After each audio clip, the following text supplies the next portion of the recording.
Dear Patriots, before the news starts, please subscribe to our patriotic channel by clicking the subscribe button. Give us a thumbs up to this video. Don't forget to leave your opinion below in the comments section. Share the news on Facebook and Twitter so you friends see it. Thank you. Mark Steyn eviscerates liberal for calling the Star-Spangled Banner racist. Mark Steyn eviscerates liberal for calling the Star-Spangled Banner racist. It's epic.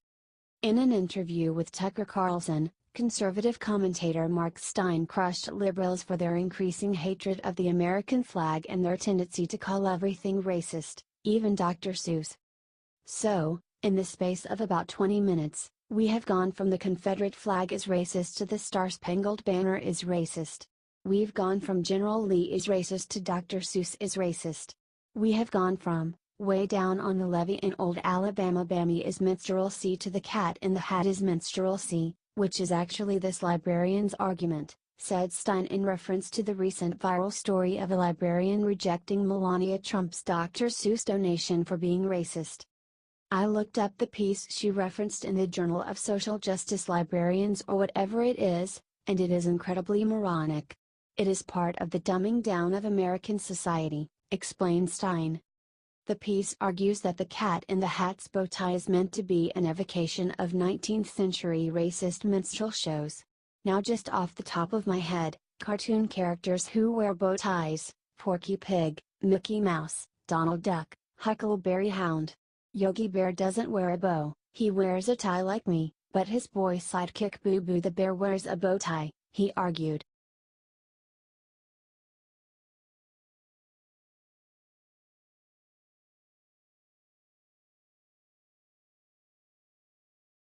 MSNBC slams Trump for talking about Puerto Rico after insulting him for not talking about Puerto Rico.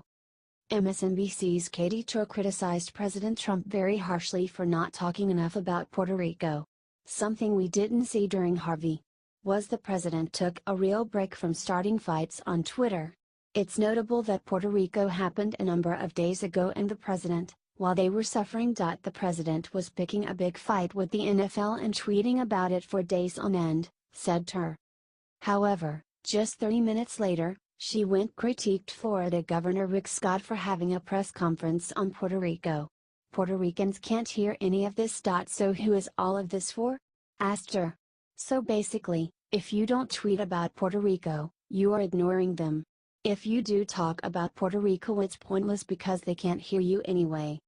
Despite everything that the mainstream media has said about President Trump, the governor of Puerto Rico is very satisfied with how Trump is handling the situation. I have to say that the administration has responded to our petitions.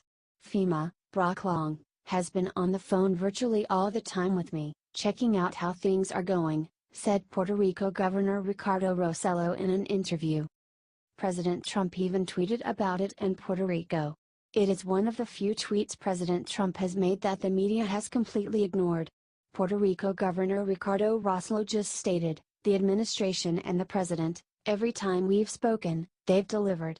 The fact is that Puerto Rico has been destroyed by 2 hurricanes. Big decisions will have to be made as to the cost of its rebuilding, tweeted President Trump.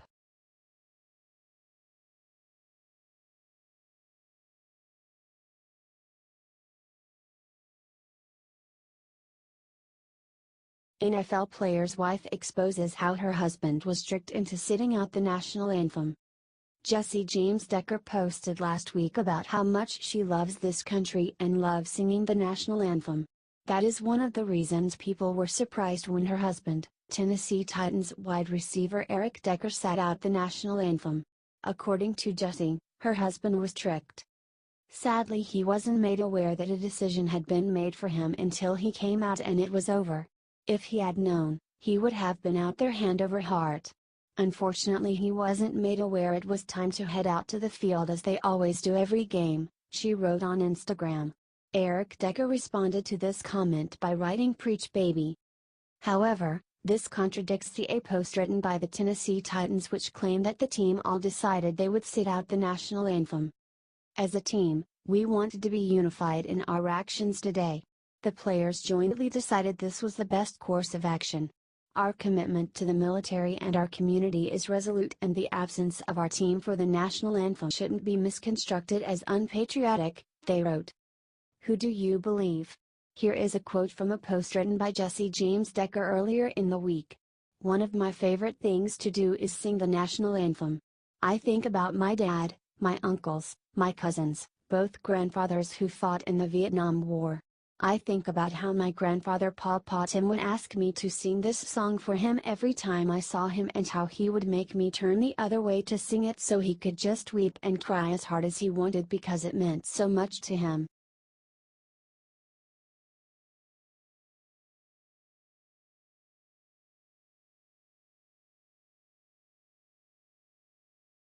Ben Ferguson humiliates CNN's Symone Sanders for making Trump's NFL comments about race. Ever since President Trump dared to stand up to NFL players disrespecting our flag, the entire mainstream media has been calling him a racist. That's why it was so satisfying to watch Ben Ferguson smack some sense into one of CNN's most loud and obnoxious commentators, Symone Sanders. The president was right and the NFL players were wrong. It doesn't matter what you're protesting, and the American people are saying this. You don't disrespect the flag and turn it into your own personal moment, said Ferguson. You want to do something before or after the game, you want to do something else, but during that moment it is wrong, and the American people are saying this is wrong, and it doesn't matter what they're protesting. It's inappropriate at that moment, said Ferguson. When you see the majority of Americans saying it's wrong to protest during the national anthem, that's where they're backing the president. When they made it personal, it seems there's more divide there, said Ferguson. Sanders tried arguing back, but Ferguson wouldn't have any of it. Disrespecting the American flag has nothing to do with race. The majority of these players were protesting Donald Trump. So, again, to say that all of them are unified on Black Lives Matter or police brutality, the majority of these players did not stay in the locker room a year ago when that was the actual issue that Colin Kaepernick brought up, said Ferguson. Not everything is race, as much as you want it to be, he said.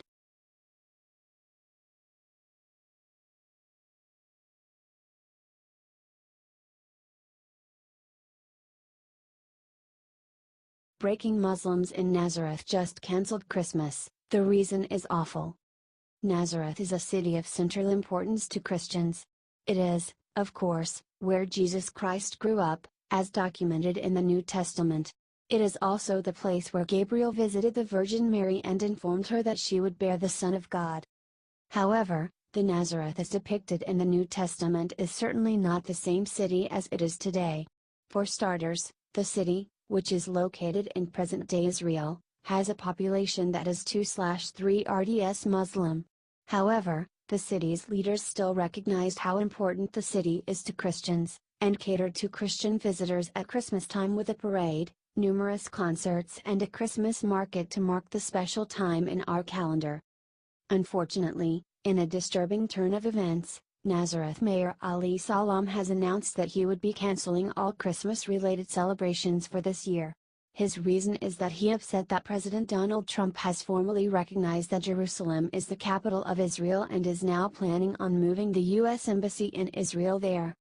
Stated Mayor Salam, who is Muslim, in a press conference, "Our identity and faith aren't up for debate. The decision, made by President Trump about Jerusalem, has taken away the joy of the holiday, and we will thus cancel the festivities this year.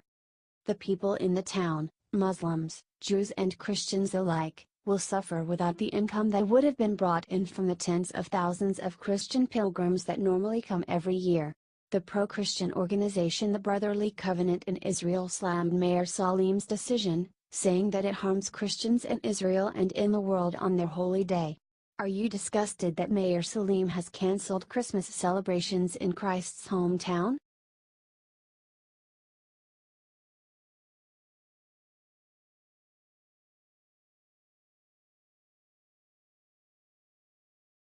MSNBC anchor whines he is being condescended to after being crushed by the facts. MSNBC anchor Ali Velshi had on former FCC Commissioner Robert McDowell to talk about net neutrality. After getting crushed by facts, Velshi attacked McDowell for being too condescending in his argument. Velshi started by arguing that losing net neutrality will destroy startup companies. McDowell reminded Velshi that startups existed before 2015. So, you have the Federal Trade Commission Act, for instance, you have the Clayton Act and the Sherman Act. Those are three very powerful federal statutes that kept the internet open and free prior to February of 2015, explained McDowell. What Title II, net neutrality, has done, in the wireless space anyway, is reduce investment in the past 2 years by 18%. We need about $300 billion over the next decade to build out 5G networks, and every independent Wall Street analyst I've spoken with says the 1,000 requirements of Title II has created tremendous uncertainty, said McDowell. Then Velshi got whiny.